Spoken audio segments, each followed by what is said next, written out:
Once upon a time, there lived a man named Vishnu. He was a jeweler who sold several diamonds to a lot of buyers outside of his nation.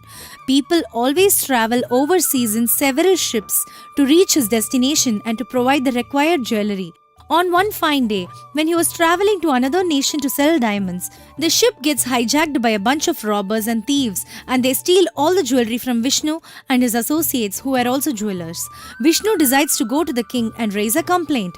My king, I have been wronged and stolen from in my journey to a neighboring nation. Me and my associates were on a ship while we were hijacked by a bunch of thieves who stole all the jewelry from us. This is affecting us very much financially, and we require to get our jewels back. I hope you can help us in this situation. Sure. I will most definitely find the thieves and get your jewels back. You need not worry about your jewel anymore. Consider it and return to you. Thank you very much, my king. I have always been an admirer of yours. I shall leave now. As both Vishnu and his associate left the palace, the king calls to his newly appointed minister Krishnappa. The king looks at Krishnappa and says like this. Krishnappa, for some more reason, our nation seems to be the place where all the thieves find themselves in. I don't know why this has been happening before us. Just a while ago, our own minister was a thief as well. Now these jewelers have also been robbed. I want you to find those culprits who stole this man's jewelry and bring him back to me. My king, your wish is my command. I shall go and find these culprits. But I would request you to give me some time, as I have to investigate a lot to find who these culprits are. Krishnappa then proceeds to leave to find and investigate who these thieves are. Meanwhile, Vishnu was walking back towards his house. At that time, he meets an old sage who is a priest in that village. The old priest looks at Vishnu and says, Your sins will not be forgiven anymore in the eyes of our God. The more you pursue these materialistic and superficial gifts of the world, cover the more chances that you will not reach eternity in the afterlife. Your sins will put you beneath the earth. As soon as he heard the priest say that, he becomes very afraid and fearful. He worries that what the priest said is true. He then looks at the priest and says this to him. Priest, I do not know what are you talking about. I don't know if I have committed the kind of sins that you are mentioning. In my mind, I am just a humble businessman and a jeweler. I haven't hurt anybody in my lifetime. How could you know if you have committed any sins when you are so unaware of the world that is around you? The priest then took his time and meditated and thought about something. Once the priest opened his eyes, he says to Vishnu, I will take my time and find out exactly what you have done in your lifetime to deserve such a horrendous punishment from the gods. In the meanwhile, what I want you to do right away is to be altruistic and charitable to all the people around you. I want you to serve the needy and feed the poor. If you do not do these things, your life would be in grave danger.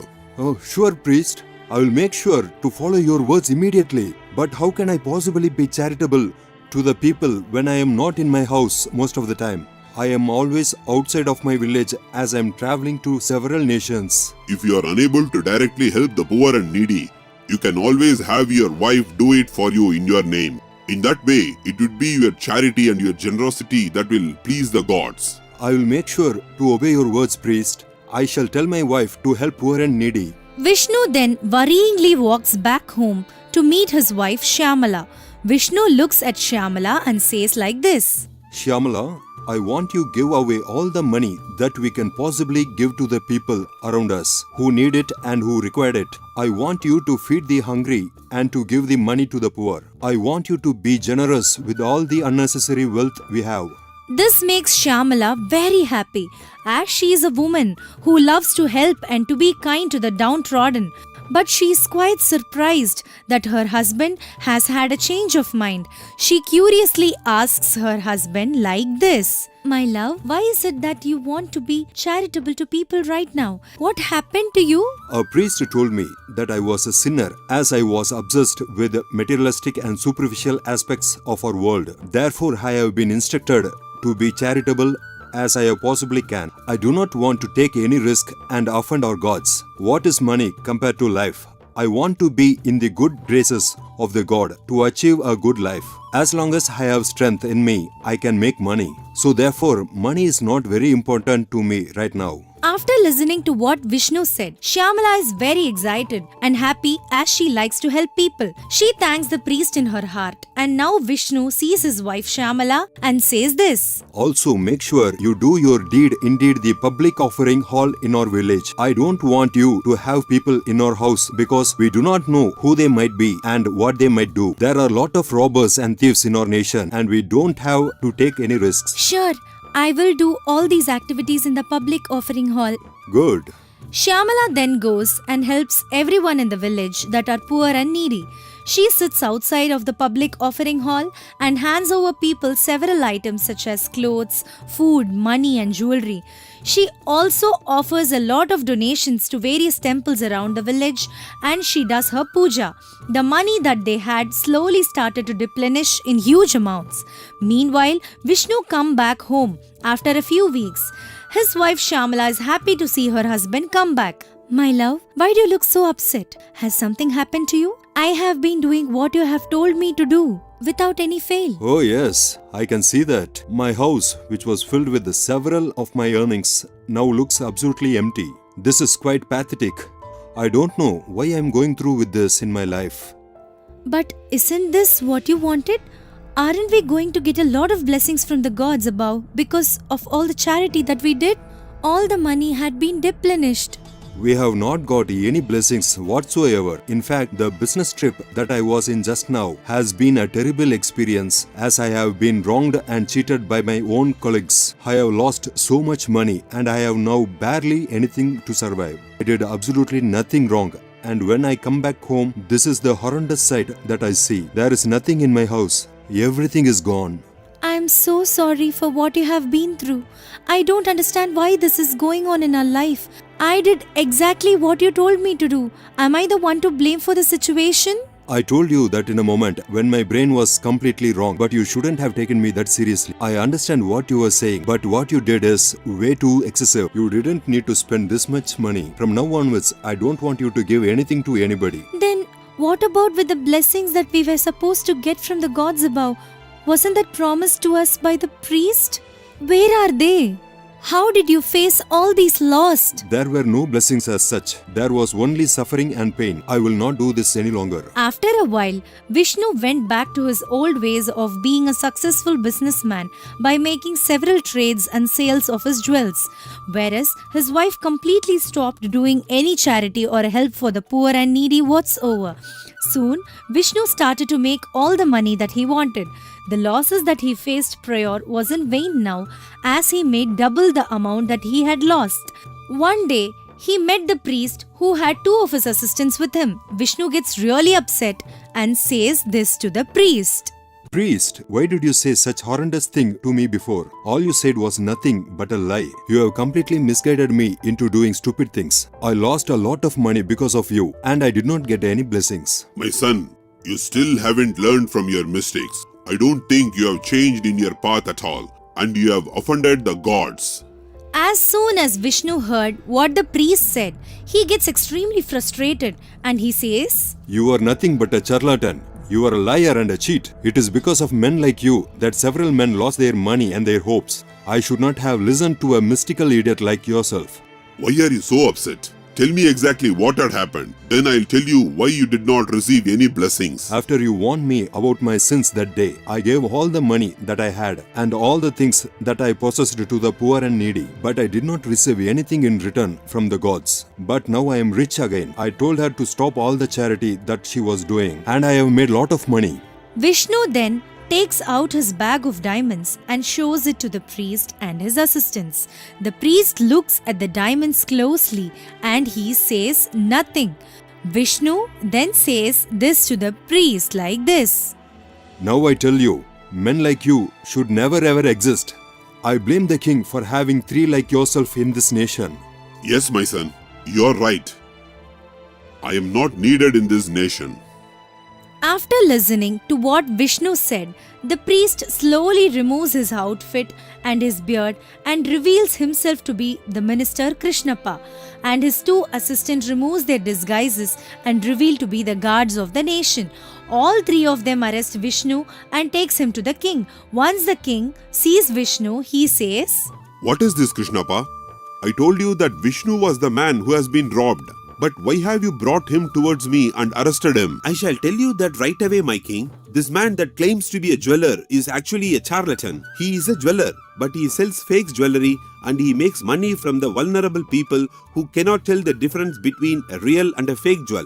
And the robbery that he claims that has happened to him is also something that he had orchestrated himself. That is absolutely disappointing. May I know how you came to this conclusion? Because this seems to be a very steep and heavy accusation. Yes, my king, I shall explain that to you at once. If you can give me permission, I would like to bring his assistant Django. Okay, I have given you my permission. Bring him here immediately. The guards of the palace bring the Vishnu's assistant Django. They bring this man in front of the king, and as soon as Vishnu looks at Django, he feels ashamed and he puts his head down in guilt. Krishnappa says like this. Now look at me, Django. I want you to tell me exactly what happened on the day of the robbery. Make all your points clear to the king. Sure, sir. I shall tell you. I apologize, my king. I feel ashamed to be here. I am here to confess everything that I have committed. I was driven and attracted to his wealth and power. He used me to accomplish several of his illegal and criminal activities. One fine day, he called me and said this. Listen to me. What I am about to tell you is a very important and serious task. I do not want you to utter a word about this to anybody. Okay? You can trust me with your words. What would you like me to do for you? Listen to me, Django. I have a good idea. Next week we are about to make a lot of money by creating a fake robbery. There are going to be several other businessmen in the ship with me, and you are going to make sure that you steal all of our jewels. How are we exactly going to execute this plan? All the jewelry that I have bought from the other nations are fake. As soon as the ship is about to land, I want you to hijack it and make sure that you steal all of our jewels. And in that way, we can take the real jewelry from all the other businessmen and make a lot of money from it. And after that, I shall go to the king myself, along with these other businessmen, and I shall complain to him. That is a very smart plan. You are a very intelligent individual that knows how to make a lot of money with ease. Fine, I want you to make sure that nobody else knows about this. I want you to execute this plan perfectly. And after that, we stole all the jewelry from the other businessman and we pretended to not know anything. We then came to you and complained to you as if we were the ones being robbed. After listening to everything, the king looks at Vishnu and asks him, Do you have anything to say, Vishnu? As you have been proven to be a criminal? My king, I have nothing to say, my king, and I know that I have been caught red-handed. But if it is permissible, may I ask a question to Krishnappa why he cheated acting like a priest? That's all, my king. Sure, you can ask him all the questions you want. Krishna is a man who can answer anything. Thank you so much, king. Krishnappa, what was your purpose in pretending to be a priest and telling me all those things that you told? I want to know why you did that, Krishnappa. Vishnu, how can I possibly know for sure if you were a charlatan who sold fake jewelry? I could not answer this question by myself, and I was only suspicious and I had no evidence. That is why I came to you and accused you of sinning. I did it so that I wanted to know if you had a lot of guilt inside your heart. As soon as I saw you give away all the money you had to the poor and needy, I realized that you are a man who knows that you have committed a grave sin in your life. There is no reason for anybody to react that way and give away all the money that they have, unless they feel like they are thieves themselves. But Krishnappa, what about the blessings that you have told me that I would receive? I did not get anything like that. Yes, you did. But in my eyes, it is just compensation for all the fake jewelry that you stole. And the blessings is your arrest. This arrest and punishment will make you a better man. That is your blessing. My king, I apologize for all the crimes that I have done. I agree that I was wrong in my ways and I promise to never do it again. But if you would like to punish me, I am more than willing to accept it, my king. The king then puts both Vishnu and Django in a prison and they have to serve for several years as prisoners. The king then congratulates his minister Krishnappa on his intelligence and his wisdom. If you like this story, do like it, share it. For more news stories, please subscribe our New Stories Book English YouTube channel.